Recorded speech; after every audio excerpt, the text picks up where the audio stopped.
In a town in Persia, there dwelled two brothers, one named Qasim, the other Ali Baba.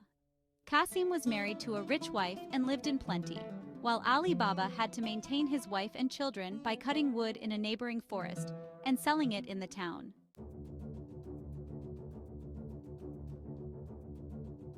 One day, when Ali Baba was in the forest, he saw a troop of men on horseback coming toward him in a cloud of dust. He was afraid they were robbers and climbed into a tree for safety. When they came up to him and dismounted, he counted 40 of them. They unbridled their horses and tied them to trees.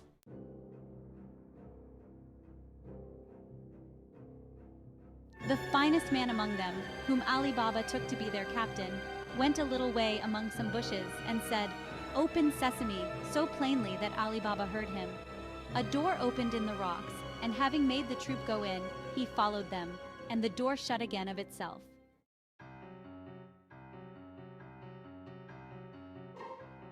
Then Ali Baba climbed down and went to the door concealed among the bushes and said, "Open sesame." It flew open. Ali Baba, who expected a dull, dismal place, was greatly surprised to find it large and well lighted, hollowed by the hand of man in the form of a vault which received the light from an opening in the ceiling. He saw rich bales of merchandise, silk brocades all piled together, and gold and silver in heaps, and money in leather purses. He went in and the door shut behind him. He did not look at the silver, but brought out as many bags of gold as he thought his asses, which were browsing outside, could carry. He loaded them with the bags and hid it all with faggots. Using the words, "Shut sesame," he closed the door and went home.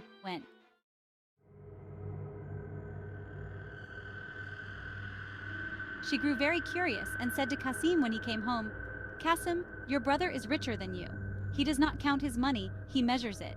He begged her to explain this riddle, which she did by showing him the piece of money and telling him where she found it. Then Qasim grew so envious that he could not sleep, and went to his brother in the morning before sunrise.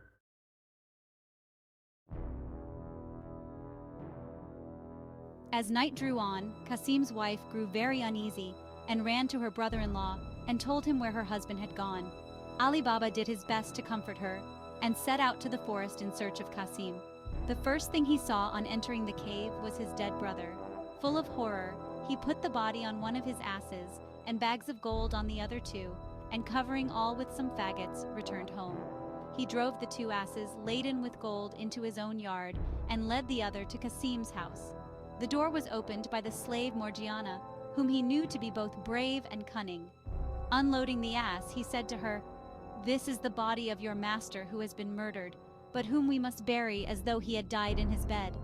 I will speak with you again, but now tell your mistress I am come."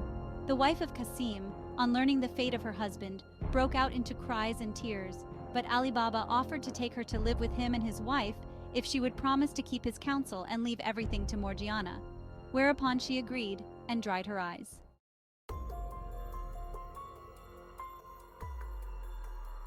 The 40 thieves, on their return to the cave, were much astonished to find Qasim's body gone and some of their money bags. "We are certainly discovered," said the captain, "and shall be undone if we cannot find out who it is that knows our secret. 2 men must have known it. We have killed one. We must now find the other. To this end, one of you who is bold and artful must go into the city dressed as a traveler and discover whom we have killed and whether men talk of the strange manner of his death. If the messenger fails, he must lose his life, lest we be betrayed."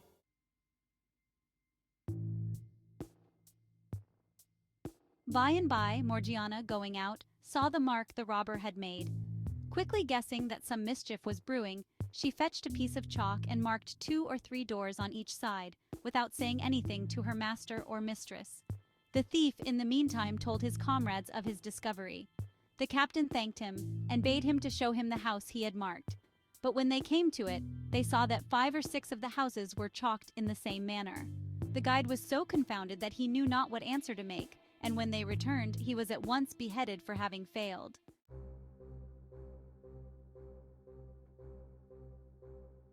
The captain stopped his mules in front of Ali Baba's house and said to Ali Baba, who was sitting outside for coolness, "I have brought some oil from a distance to sell at tomorrow's market, but it is now so late that I know not where to pass the night, unless you will do me the favor to take me in."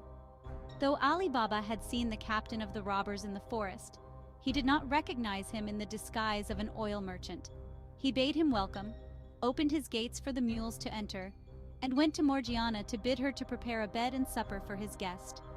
He brought the stranger into his hall, and after they had supped, went again to speak to Morgiana in the kitchen, while the captain went into the yard under pretense of seeing after his mules, but really to tell his men what to do.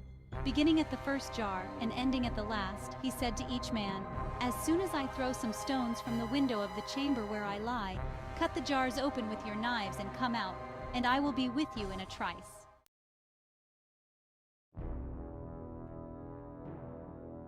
She sent up the supper by Abdallah, while she made ready for one of the boldest acts that could be thought on.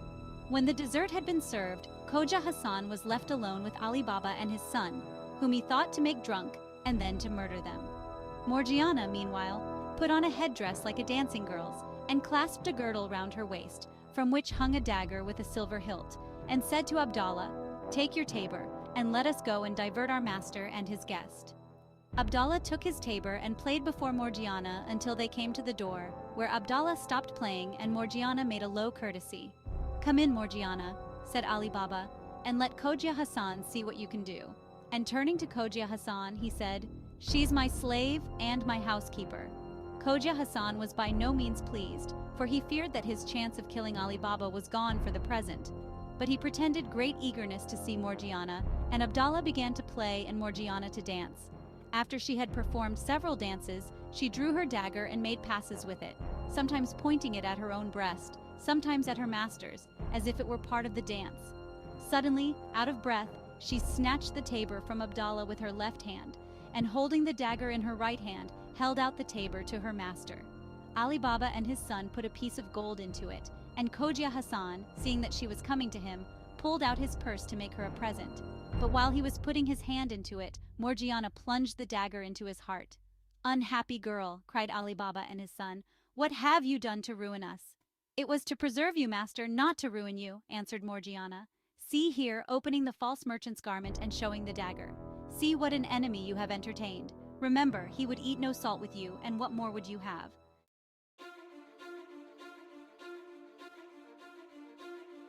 Ali Baba was so grateful to Morgiana for thus saving his life that he offered her to his son in marriage, who readily consented, and a few days after, the wedding was celebrated with greatest splendor.